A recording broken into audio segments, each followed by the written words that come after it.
Hola a todos. Continuando con el estudio del magnetismo, en esta ocasión vamos a hablar sobre la naturaleza del campo magnético, cómo se comporta el campo magnético a partir de una fuente de campo como es la corriente. Es decir, vamos a determinar a qué es igual su divergencia y su rotacional, que según el teorema de Helmholtz, como ya vimos previamente, es necesario conocer tanto la divergencia y el rotacional de un campo para poder describirlo en su totalidad. Bueno, iniciemos con el rotacional del campo magnético. Entonces, para ello vamos a considerar una corriente en el espacio que está a una distancia del origen R', y esta corriente estará generando en un punto P a una distancia R del origen y a una distancia R menos R' de la corriente un campo magnético. La idea es ver cómo es el rotacional de ese campo magnético en ese punto, en ese espacio alrededor de esa corriente. ¿Sí? Vamos a analizar a qué es igual el rotacional, cuánto vale ese rotacional, y recordemos que cuando hablamos de rotacional de campo, hacemos referencia a la circulación, si este campo produce o no circulación en ese punto, o en el espacio alrededor de la corriente. Para ello, partimos del campo más general de la ley de Biot-Savart, que es el campo de una corriente volumétrica. Básicamente lo que vamos a hacer es aplicarle el rotacional a este campo magnético. Bueno, entonces iniciemos. Se tiene el rotacional de B, el rotacional de la ley de Biot-Savart para corrientes volumétricas. Aquí se puede apreciar que este rotacional se está aplicando en el espacio alrededor de la corriente, es decir, es un operador que va a afectar las coordenadas no primadas, las coordenadas espaciales R, mientras que la integral se realiza sobre las coordenadas de la corriente R'. Luego estos dos operadores son independientes, se pueden intercambiar sin ningún problema, y el elemento diferencial de volumen de B' es independiente de la derivada, o sea que podemos escribir esa ecuación de esta manera.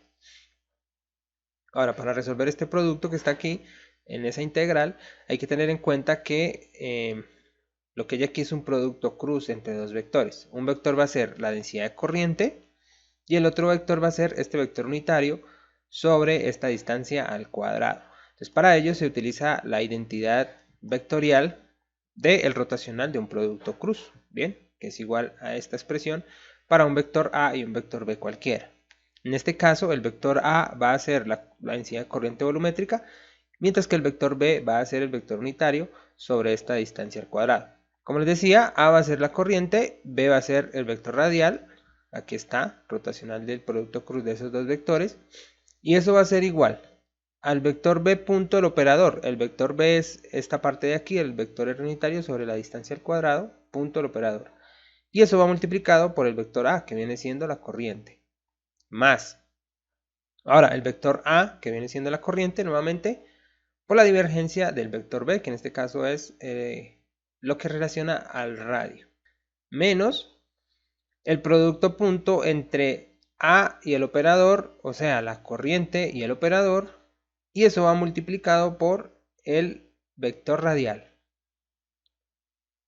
menos finalmente el vector radial por la divergencia de la corriente, la divergencia del vector A, que en este caso es la corriente.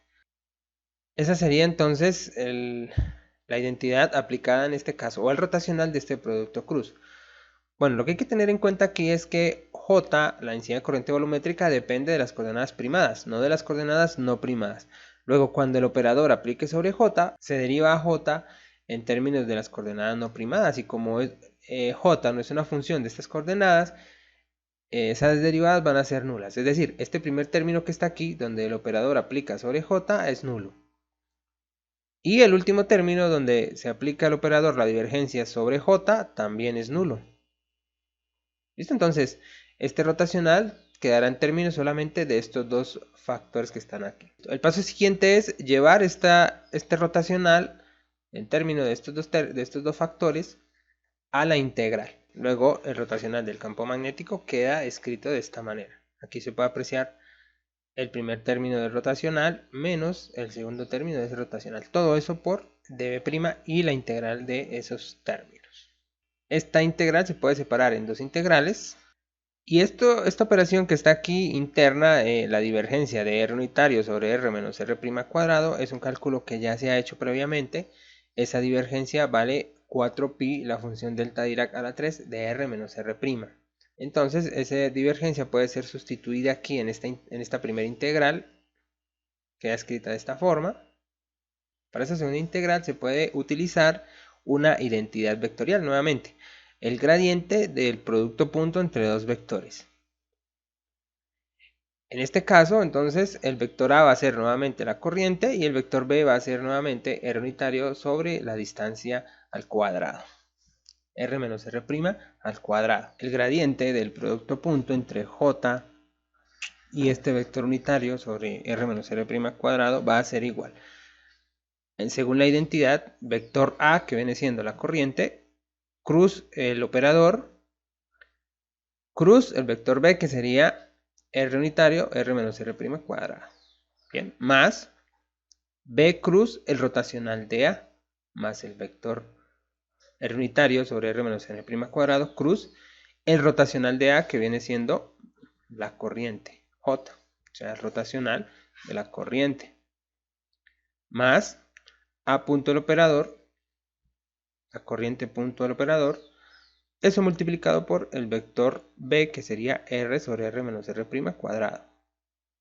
Y finalmente, más el vector B punto del operador, todo eso multiplicado por la densidad de corriente, J sub B, R'. Bien, nuevamente, como en el caso anterior, hay que ir mirando qué términos de estos son nulos. El primer término que se anula es el rotacional de este vector unitario, ya que un vector unitario radial no circula, su circulación es 0, entonces con seguridad sabemos que el rotacional de ese vector es igual a 0. También este rotacional, ya que la densidad de corriente no depende de las coordenadas no primadas, 0, y este último término donde el operador está aplicado sobre J0. El gradiente de este producto punto solo quedará escrito de esta manera, como el producto punto entre J y el operador multiplicado por el vector R unitario sobre R menos R' al cuadrado.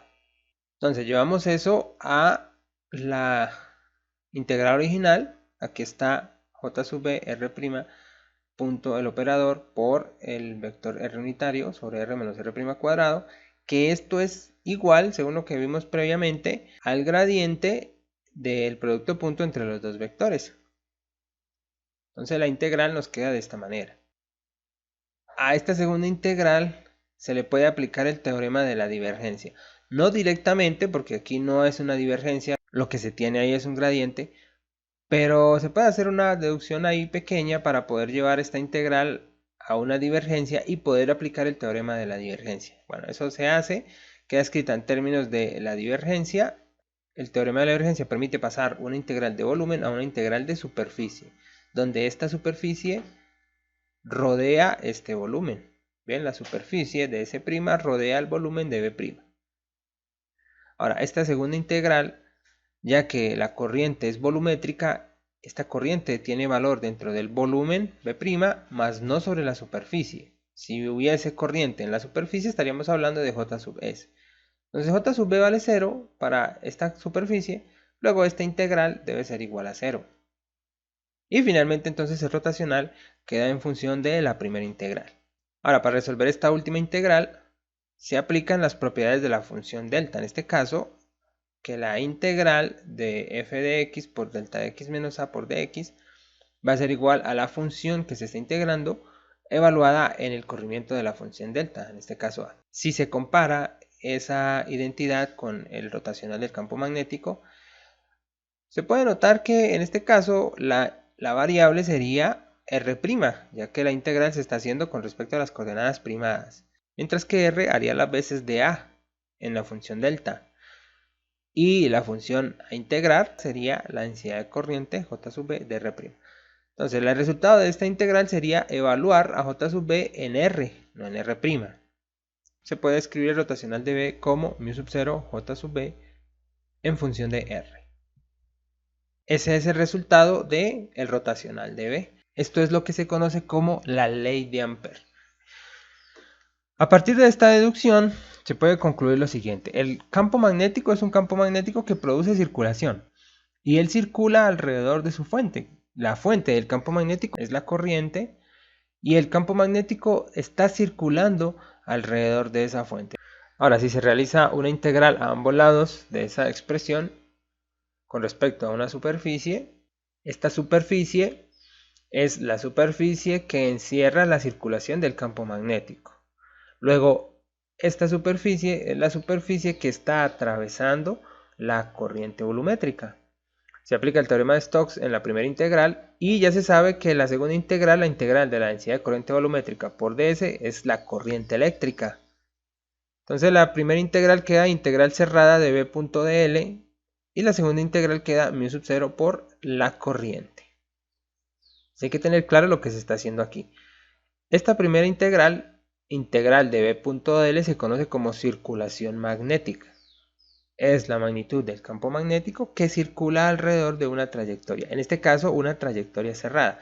Esta trayectoria cerrada contiene esta superficie S, y esta superficie S es la superficie que está atravesando la corriente I. J sub B es la corriente I por unidad de área, el área que está atravesando la corriente. Esta es la ley de Ampère en forma integral.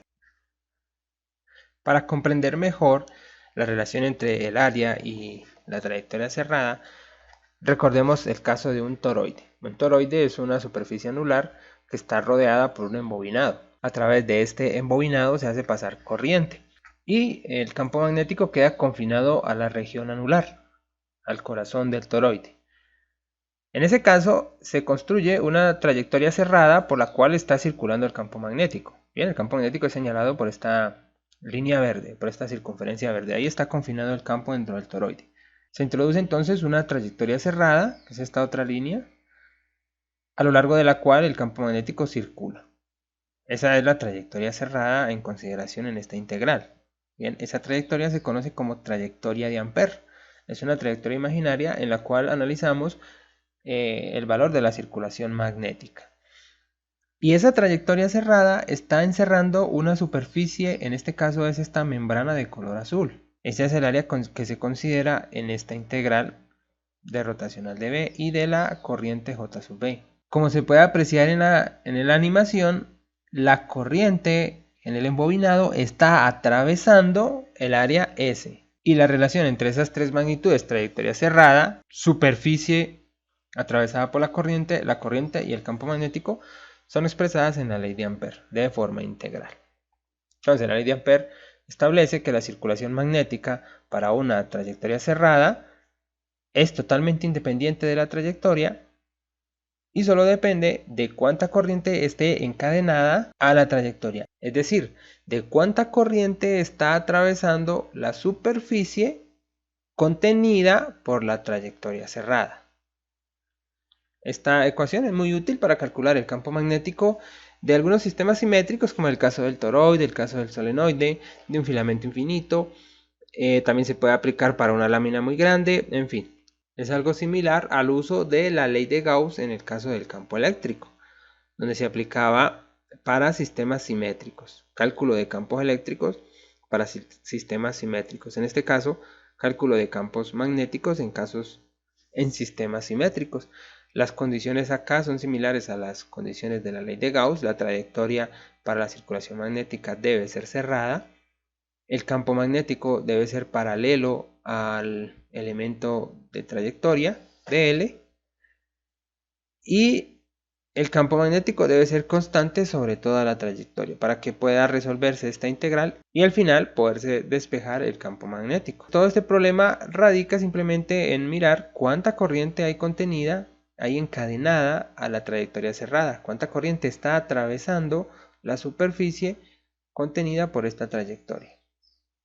Algo muy similar, repito, a la ley de Gauss, donde lo que se analizaba al final era cuánta carga había encerrada por una superficie cerrada. Proseguimos con la divergencia ahora del campo magnético. ¿Cuánto vale la divergencia del campo magnético alrededor de su fuente, alrededor de la corriente? Para ello entonces partimos nuevamente de la ley de Biot-Savart, el campo más general, el campo producido por una corriente volumétrica. Se le aplica en este caso la divergencia a este campo magnético. Entonces la divergencia del campo magnético va a ser igual a la divergencia de la ley de Biot-Savart para corrientes volumétricas. Nuevamente este operador está aplicado sobre la coordenada r y la integral se va a hacer sobre la coordenada r'. Se pueden intercambiar sin ningún problema la integral y el operador diferencial, dejando nuevamente el db' fuera de la operación. Ahora, en este caso se puede apreciar que aquí se tiene es la divergencia de un producto cruz. Para ello se usa entonces esta identidad. En este caso, A va a ser nuevamente la densidad de corriente volumétrica y B va a ser el vector unitario sobre R menos R' al cuadrado. Vamos a tener que la divergencia de J cruz R unitario sobre R menos R' cuadrado, según la identidad, va a ser igual al vector B, que es el vector R unitario sobre R menos R' cuadrado, producto punto rotacional de A, que sería entonces el rotacional de J sub B, menos el vector A punto, o sea, el vector J punto, el rotacional de B, que viene siendo el rotacional de R unitario sobre R menos R' al cuadrado. La integral puede ser escrita de esta manera ya en función de estos dos términos, según la identidad vectorial. Y estos dos términos se pueden separar en dos integrales de esta manera. Ahora, el rotacional de J es igual a 0, ya que J no depende de las coordenadas no primadas. Y el rotacional de un vector radial siempre es igual a 0, también ya lo sabemos. Es decir, la divergencia de B va a ser igual a 0, pues estas dos integrales son nulas. Este resultado es bien importante, ya que establece la inexistencia de los monopolos magnéticos. No existen las fuentes puntuales de campo magnético. En el caso del campo eléctrico, la divergencia del campo eléctrico es directamente proporcional a la fuente, a la carga eléctrica. En este caso es igual a 0 porque no existen las cargas magnéticas. No hay una fuente puntual que emane líneas de campo magnético, ni existe una fuente puntual a donde converjan las líneas de campo magnético, como es el caso de una carga eléctrica positiva de la cual emanan líneas de campo, es una fuente de campo, y una carga eléctrica negativa que es un sumidero de campo donde todas las líneas de campo convergen. En el caso del magnetismo eso no existe. Integrando con respecto al volumen, la divergencia de B, eso va a ser igual a 0, y aplicando el teorema de la divergencia a la integral de volumen se puede escribir en función de, se puede escribir como una integral de superficie. Entonces lo que hay que tener claro aquí es lo que se está haciendo con respecto a este volumen y a esta área. Este es el volumen donde existe la corriente y a través del cual fluye el campo.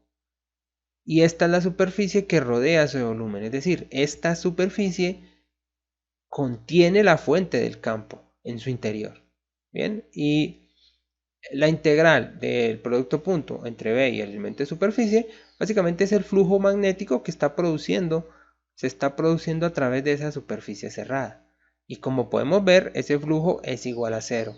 En todos los casos, sea que la superficie contenga en su interior o no una fuente de campo magnético. Esto es muy similar a la ley de Gauss del campo eléctrico. Recuerden que la integral cerrada de E.ds es igual a la carga encerrada sobre epsilon sub 0. Entonces había flujo eléctrico producido a través de la superficie si se encerraba en esa superficie una carga eléctrica, que es una fuente de campo eléctrico. En este caso, lo que se va a encerrar en la superficie va a ser una fuente de campo magnético, que pues no es otra cosa más que un imán. Entonces se encierra dentro de esa superficie cerrada un imán y se mira qué pasa. Entonces en la animación se puede ver, se encierra un imán en una superficie esférica. Recordemos que el imán tiene doble polaridad, polo norte y polo sur. El campo que sale por el polo norte va a generar un flujo de campo saliente de la superficie esférica. Pero como el imán tiene polo sur, las líneas de campo se cierran sobre sí mismas, generan un flujo entrante, que en este caso será negativo, y al final el resultado del flujo total va a ser siempre igual a 0. Bien, de este resultado lo que se concluye es que en la naturaleza no existen las fuentes puntuales de campo magnético. El campo magnético es un campo solenoidal, líneas de campo que se cierran sobre sí mismas y no producen flujo resultante a través de una superficie cerrada. Bueno, podemos hablar un poco sobre el flujo de campo magnético. Básicamente es el número de vectores de campo magnético que atraviesan una superficie. Recordemos que el concepto de flujo de campo sirve para estudiar cómo se comporta el campo en determinada región, en determinados puntos del espacio. En este caso, cómo se comporta el campo magnético en el espacio. Bien, entonces una superficie imaginaria en el espacio a través de la cual las líneas de campo pasan. El conteo de vectores de campo que pasan a través de esa superficie es lo que denominamos flujo de campo magnético. El flujo de campo magnético va a ser igual a la integral del producto punto entre B y ds. Las unidades en el sistema internacional del flujo magnético son las unidades de campo magnético teslas multiplicadas por las unidades de área metros cuadrados. Y eso es lo que se denomina Weber. Y se representa por la letra W mayúscula, B minúscula. Un caso muy interesante y que tiene muchas aplicaciones es el concepto de inductancia. Básicamente es el efecto que tiene un circuito para autoinducirse flujo magnético. Cuando una corriente pasa por una espira, esta corriente genera campo magnético. Según la regla de la mano derecha, el campo magnético debe atravesar la espira. Ese campo magnético está atravesando el área encerrada por la espira. Hay flujo magnético a través de esa espira. Y ese flujo magnético es producido por la propia espira. De ahí es su nombre de autoinductancia. Bueno, en la mayoría de los casos simplemente inductancia. El flujo magnético que se autoinduce una espira es igual a una constante que vamos a llamar inductancia L multiplicado por la corriente que circula en el circuito. En las unidades en el sistema SI, la inductancia, si vemos acá, son unidades de flujo magnético sobre unidades de corriente, Weber sobre amperios, y esta relación de unidades se conoce como el Henry, representado por la letra H. La inductancia de un circuito depende obviamente de la naturaleza del circuito, de su forma, de su geometría, de su tamaño. No depende para nada de si tiene corriente o no, o si se está produciendo flujo magnético a través de ella. La consecuencia de que el flujo magnético tenga valor es el hecho de que la espira tiene inductancia. Bien, es un parámetro propio del circuito. Es como la relación entre capacitores, carga eléctrica y voltaje. Si se aplica un voltaje a un capacitor, este se va a cargar gracias a su capacitancia. En este caso, si se aplica una corriente a un circuito, este se va a autoinducir flujo gracias a que tiene una inductancia. También podemos hablar de inductancia mutua, que es el fenómeno en el que una espira le induce flujo magnético a otra y lo hacen de manera simultánea, de manera mutua. Pues de ahí su nombre, inductancia mutua.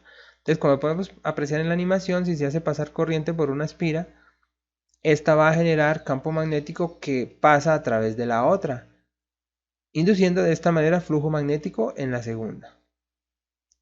Este es el principio fundamental del transformador. Entonces el flujo magnético generado en una espira debido a la otra va a ser igual a un factor que vamos a llamar M, inductancia mutua, multiplicado por la corriente en la espira. La inductancia mutua M tiene las mismas unidades de inductancia, henrys, y también depende de la naturaleza de los circuitos, de su geometría, de su tamaño, si estamos hablando de un embobinado, del número de vueltas que tiene esa bobina. Pero aparte de ello también depende de otro factor y es cómo se posicionan las espiras una con respecto a la otra. En el caso anterior, ese término no se tiene en cuenta porque es una simple espira. En este caso son dos o más espiras. Entonces la inductancia mutua que hay en el sistema depende de cómo están ubicadas las dos espiras. Por ejemplo, en este caso se tienen dos espiras que están ahí paralelas una a la otra. Eso daría un valor de M. Pero si la segunda espira se lleva y se coloca aquí en la parte superior, inmediatamente el valor de M va a cambiar. Más allá de que las espiras no se hayan modificado en sí, sean exactamente las mismas. Es un factor a tener en cuenta para calcular la inductancia mutua. Bueno, ya que la divergencia del campo magnético es igual a 0 siempre, B puede ser escrito como el rotacional de otro campo vectorial. Y esto gracias a que la divergencia de todo rotacional siempre es igual a 0. Ese vector A se conoce como potencial vectorial magnético. El potencial vectorial magnético no tiene un significado físico como si lo tiene el potencial eléctrico. El potencial eléctrico está relacionado con la energía del sistema. El potencial vectorial no está relacionado con ninguna energía y pues no podemos darle ese significado similar al del potencial eléctrico. Si aplicamos el rotacional del campo magnético, Eso va a ser igual al rotacional del rotacional de A. El rotacional del campo magnético según la ley de Ampère vale μ⁴j. Mientras que el rotacional de un rotacional por identidad vectorial va a ser igual a el gradiente de la divergencia de A menos el laplaciano de A. Esto es una ecuación vectorial. Recordemos que la divergencia es un escalar, pero el gradiente es un vector. Y aquí el laplaciano es un escalar, pero está aplicado sobre un vector, luego debe dar otro vector. Luego se obtiene que el gradiente de la divergencia de A menos el laplaciano de A va a ser igual a μ⁴ j sub b de R. Si recordamos un poco la ecuación de Poisson para potencial eléctrico, laplaciano de B va a ser igual a menos la densidad de carga volumétrica sobre epsilon sub 0. Entonces miren que esto podría escribirse de esa manera, laplaciano de A igual a menos μ⁴ j sub b, si solo si la divergencia de A es igual a 0. Si la divergencia de A es igual a 0, el gradiente es 0, 0, y se obtiene la ecuación de Poisson para el potencial vectorial. Esto se conoce como la condición de Coulomb para el potencial vectorial. La divergencia del potencial vectorial siempre va a ser igual a 0.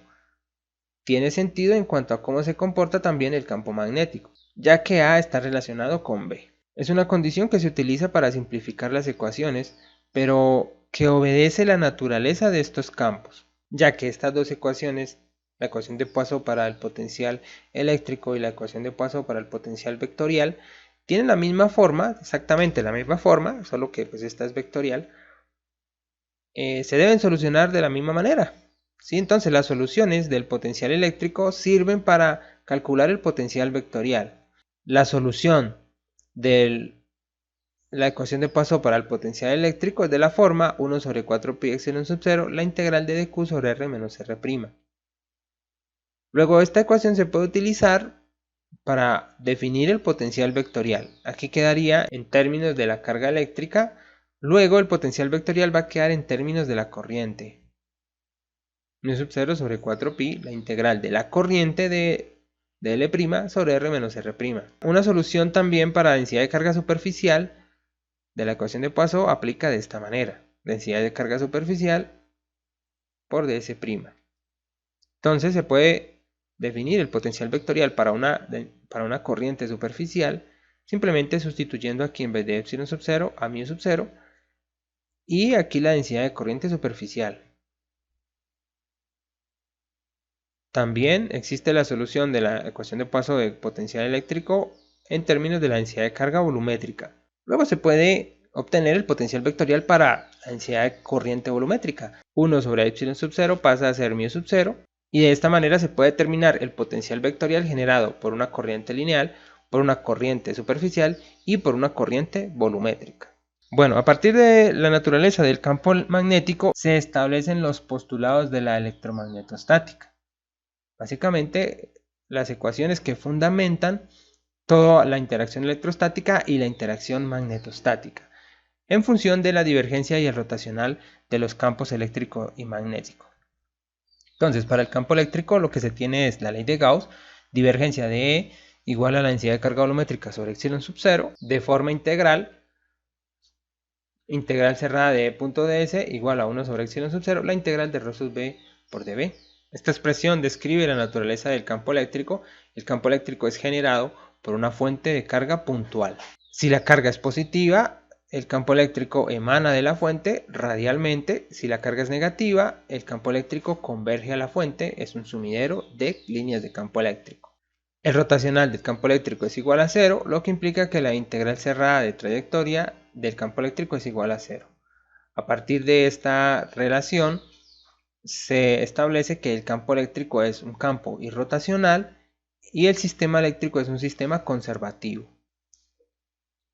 Ahora, en el caso del campo magnético, la divergencia del campo magnético es igual a 0 y la integral cerrada de B.ds es igual a 0. Y a partir de ello se concluye que el campo magnético es un campo solenoidal que no tiene fuentes puntuales de campo. No hay una fuente de campo, no hay un sumidero de campo magnético.